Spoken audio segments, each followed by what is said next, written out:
Hey guys, welcome to another episode of OFA's Chop Shop. This week we're going to fix Emily's wheel bearing on the front of her CRV.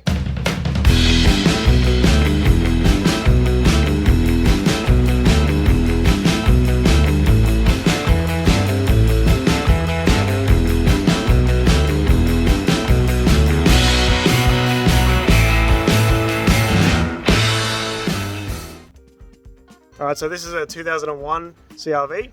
So it has a noisy front wheel bearing, so we're going to try and fix that guy up. All I know about this thing is it has a K24 and it's automatic. So this is Em's car. We're going to jack it all up, try and replace this noisy wheel bearing tonight because we both have to go to work tomorrow. So let's see how this goes. Alright, so we're reasonably sure it's this front left.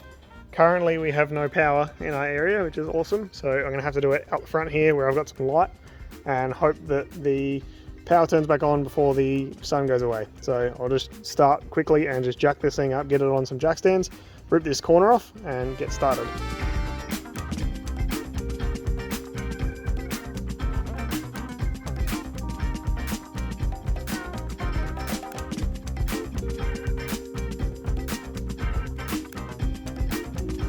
So now we get this car on a jack stand. That's an important step. We have the wheel off and now we need to take the brake off and the rotor off. So there's two bolts on the back of here. I think they're about 14 or 17, and then this small bolt here that holds the brake line in place, so that's probably a 12 or so. And get that all out the way, and then there's two screws on the front of here, both Phillips head. Take those out, they hold the disc to the actual hub, so I'll do that now. Alright, so I'm going to start with this top bolt here. It's a 12mm, so that just holds the brake line to the strut, so I'll take that out. Then I'll take the two caliper bolts out, which should be a 17. They are. So we'll do this bolt here and those two bolts in the back of the caliper.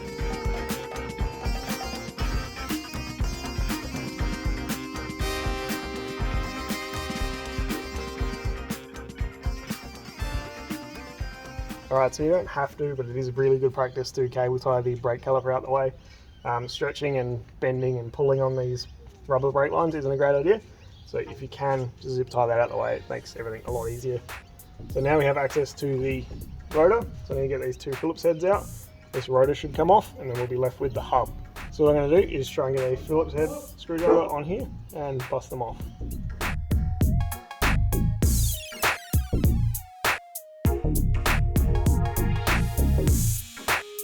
Alright, so sometimes this rotor is stuck onto the hub, so there's these threaded holes you can put a bolt in and then just do those up evenly and it will pull the rotor off. So the next thing I'm going to do is take the drive shaft nut off. So I just need to unstake this. So there's a little flat that's been hammered in. So you need to hammer that out and then you can twist this nut and take the thing off.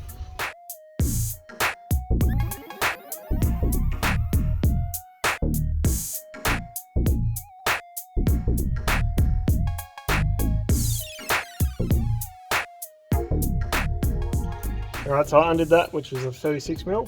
Did it with the rattle gun and then just hit it with a soft blow hammer just to get the drive shaft free of the hub. So now I need to work out how to get the hub off itself because that has the bearing in it. Alright, so I probably should have googled this before I started, but apparently the whole knuckle has to come out. Nothing I've done didn't need to be done, so it all needed to come off anyway. Next I have to undo these two bolts here and the bottom ball joint and then also the ABS sensor. Because this whole thing is one unit and you have to press the hub onto the bearing into the knuckle all at once on the actual knuckle itself in the press. So it's going to be a bit of a mission. So I'll undo those two bolts and the ball joint and I'll get it all apart and we'll get back to you. Alright, so we'll start with this ball joint because I've had the most trouble with those in the past. So there's a small split pin and then a castle nut. So take those two apart and then you want to try and get the ball joint and taper to pop out of the lower control arm, so it has to go up. So we'll see how we go with that. I've had a lot of trouble in the past, so we'll see if this is any easier. So that castle nut is a 17mm as well. Alright, so as I expected, I'm having a problem with this bottom ball joint and nut. So I'm going to undo these top strut bolts first, try and lean this forwards, maybe get the drive shaft out, make all this a bit more free, and then hopefully have a bit more luck with that ball joint down the bottom. So that does mean that the brake line is going to be in the way of the strut of the knuckle coming forwards, so just make sure you don't catch that and get it all tangled.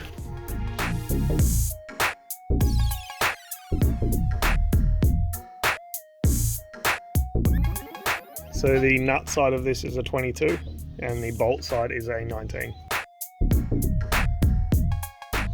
So then there's a ABS wheel speed sensor just behind here, so that's a 10mm, and then just take the 10mm out and it should come out.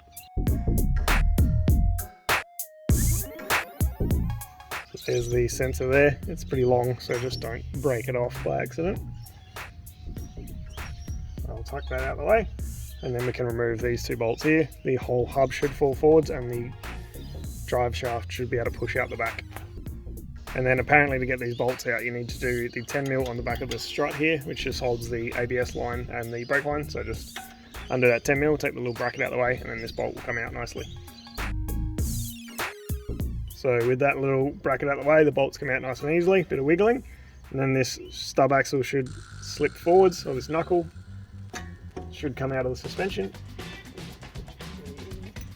Sometimes they need a little bit of coercing. And then you should be able to push the drive shaft back through and pop it out the back side of the knuckle.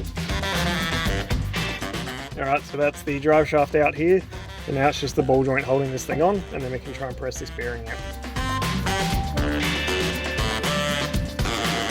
Alright, after a lot of whacking, I've broken the taper, so now I can take I put a spare nut on the bottom of there just so I could hit against it and didn't mushroom the threads. So I can take that nut off now, and then the whole hub and stub axle assembly will come out, and then we can move over to the press.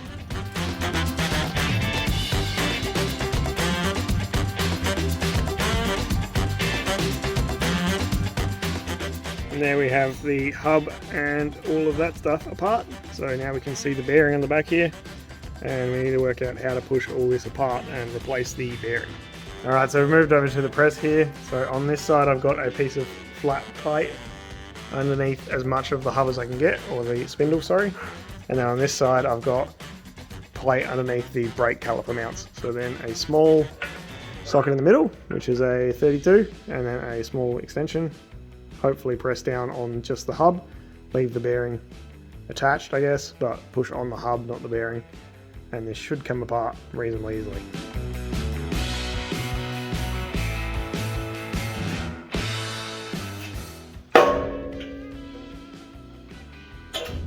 The sound of winning. That's the sound of losing. We've got half the bearing on the hub, which is not good, and then we've got the rest of the bearing in there, which is ideal as well. Woohoo! Alright, so on a quick inspection, that looks like that's how that's supposed to come apart. There is a circlip in here, so get yourself some circlip pliers, put them in the circlip, squash that down. Probably not going to be able to do this first go. Squash that down, and then pull the circlip out, which should look like that, but better. Like that. So now we can push the rest of this bearing out. Alright, so just having a quick look at this before I tuck it back in the press. There seems to be a rubber seal here, which has a little metal outside, so I'll probably take that out, remove as much of this as I can before I put it back in the press, and then press it again. Alright, so instead of getting that seal out, I've decided to just press the whole lot out in one piece. So I've got a 48mm socket here. It fits on the back of the bearing nicely, so you just want to press on the silver part of the bearing. Hopefully that'll push everything else out with it. So I'll chuck this back in the press and we'll give it a shot. Alright, again, you don't want to be pushing on the dust shield. I've probably bent one a little bit, but you want to be pushing on the knuckle with these plates as best you can. Which is a little awkward, but we'll see how we go. Alright, so to start with, when I'm going to press on this, I'll put the whole thing on a flat surface. Just try and get this bearing to move just a tiny little bit. And then once it starts moving, I'll chock it up on the sides and try and push the rest out through the middle.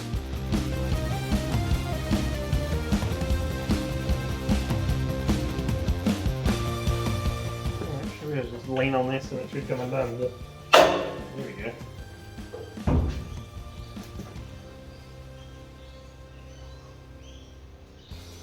That moved like 1/2 millimeter.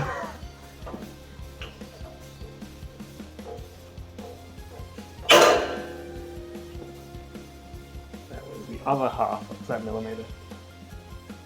So hopefully you can see now there's a gap in here. So the bearing is moving away from the knuckle. And then this side is almost flush. So now we can grab it from the outsides and push the rest of that out.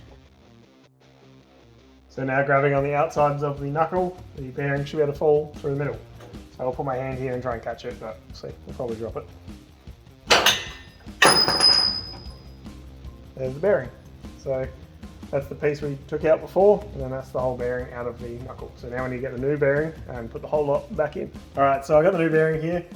Now I didn't know which way this was supposed to go, so I had to look it up. So this is a magnet strip for the ABS, apparently. So you want to put this side, which is the magnet side, down. So it'll be where the ABS sensor is, which is at the bottom of this hole. So if your hub is here and this is the outside of the wheel, you want to go all the way in and put the magnet on the inside. So clean this area up with a bit of brake cleaner and then put this guy in that way.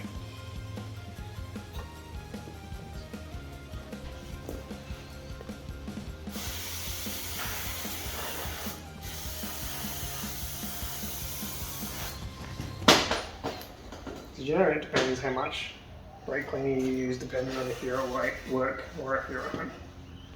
Because if you're at home, you use it sparingly, and if you're at work, you do use it. True story. Press it in. Press it. Press it right in.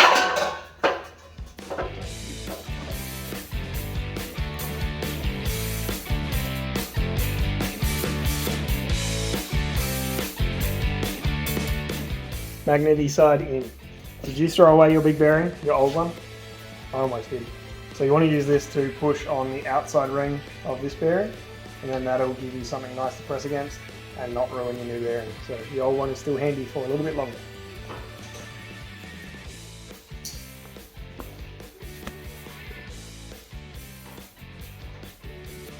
Just to make this a little bit easier on myself, I've knocked out the guts of the old bearing, which was pretty simple. It was just one little seal.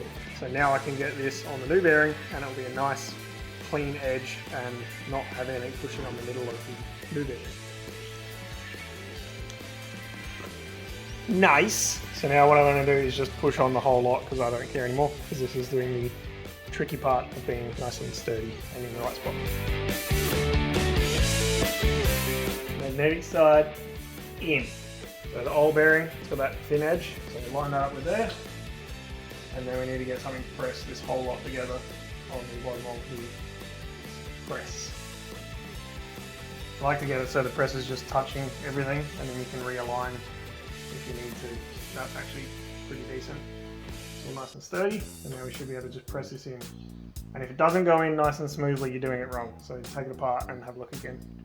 So it normally is a pretty good fit. Judging how hard that one was to get out, it's probably going to be reasonably hard to get back in, but it shouldn't be an absolute fight. It should slide in. Barely any pressure at all on that, and it's just going in nicely. So that's nice and square and is going in correctly.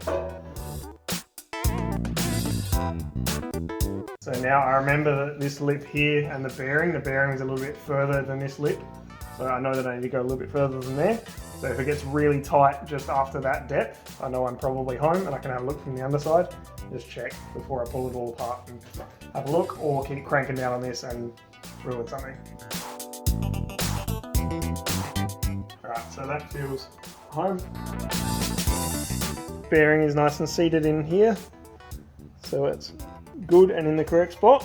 And then the other thing you can check is the circlip groove to make sure that you can actually get the circlip in, which is the next step. So get that circlip, punch it in there. Alright, so once you've got the bearing fully pressed in and you're happy with it, find that circlip groove, which is on the front, get your circlip and put it in there, just like that. It's always that easy, trust me. Alright, so the next problem is the half of the bearing has stayed on the hub. So if you've got a new hub or you're changing stud pattern or whatever, you don't need to do this step. But I need to get this half round section of the bearing off of the hub so we can fit it to the new bearing. How am I going to do that? Don't know. We'll work it out. Alright, so to get this bearing off, I think I'm probably going to weld a piece of bar to it because I have a welder. If you don't have a welder, you can cut this with an angle grinder or a hacksaw and just go really slowly, trying not to touch the actual hub itself, because you can leave a mark in that and that will weaken the hub. So you can probably heat this up and press it off.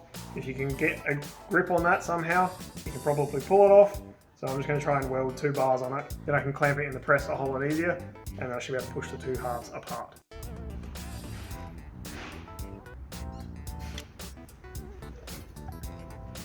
Alright, to get this piece of the bearing off, I've got 2 pieces of scrap steel. They're just round bar, just stuff I had lying around. So I'm going to weld those in there, and then these will give me something to press against on the press, and I can push against the actual hub itself on the top here. Hopefully push those 2 pieces apart before these bend in half. Alright, so I'm going to weld these bars on, and Emily works at an optometrist, and she said that it's okay to weld without the mask. Don't do that, just wear it. So we're just going to put them on there, fill it with booger hopefully, and hopefully that'll hold while we press the outer bearing.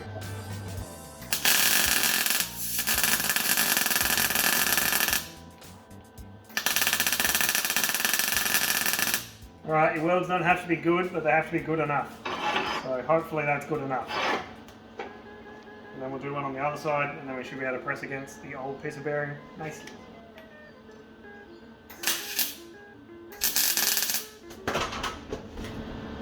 That was heaps hot.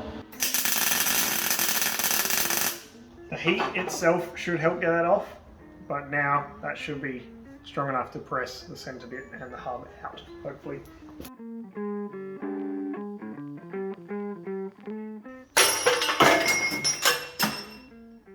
Welds weren't strong enough.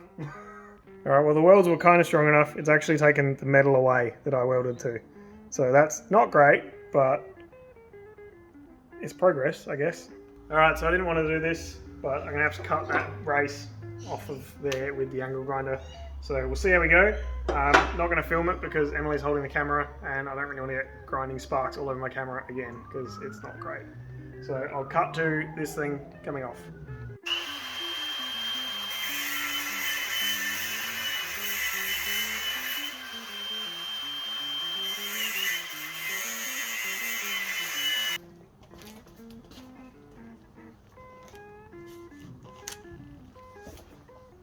Alright, so I've cut that with the angle grinder about halfway through.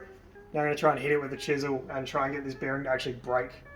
And hopefully it'll pop apart, and then it will give us a little bit more tolerance to actually get the thing off. I don't like cutting the whole way through the bearing because I said before it'll get on the hub. So I'm going to try this way, and if this doesn't work I'll go back to the grinder.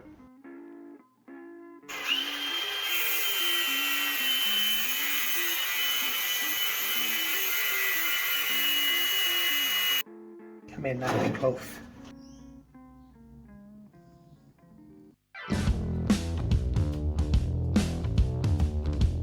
Alright, so on the hub here, I did just nick the hub when I was cutting the bearing off. So that's what I was trying to avoid, that little cut there. Super thin, but it is just a thing to watch out for. So don't go cutting flat out into this thing and then just cut all the way through this, because then you will have to get through hub. And it will turn into a multi-day excursion. Alright, so the next step is to put the hub onto the knuckle itself.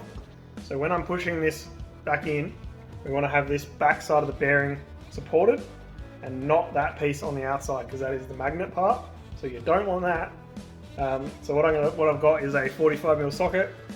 It fits on that metal inside ring nicely, which pushes all the way through to this metal ring, which is where the hub is going to go in. So I've got it set up on the press here. Chuck this in, chuck that on, press them together. You'll feel it bottom out nice and home on this surface here against the bearing, and then you've pretty much installed your bearing, and you need to put it all back in the car. Alright, so we've got it all set up here. It's all just pressed together lightly. So what we want to check is make sure that this knuckle, etc., is not touching the bearing and is spinning freely. So this is all really loose, so I'll go a little bit tighter and just make sure that it still spins and this stays still. So make sure you're not pressing on the actual bearing itself, because then you'll need a new wheel bearing again. So just get that started. That spins nice and freely, and this obviously doesn't. Check in here again to make sure you're pressing on the inside of that sleeve, and this should go home nice and smoothly.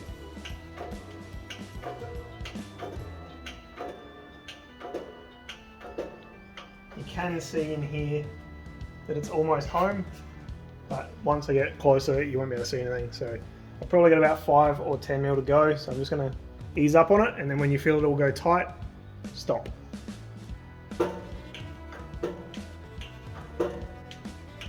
So right about there. So that's real tight. So now the bearing still spins freely, that's very important. And everything's nice and hard. So I'll undo this and we can chuck it back on the car. It's a lightsaber. I was holding onto the light, my hand's cut off. I am Luke's light Skywalker. Luke Stroke Walker. This is the part where I tell you that the installation is the opposite of removal, or something corny like that. But it's never that easy. So try and put it all back together and see how we go.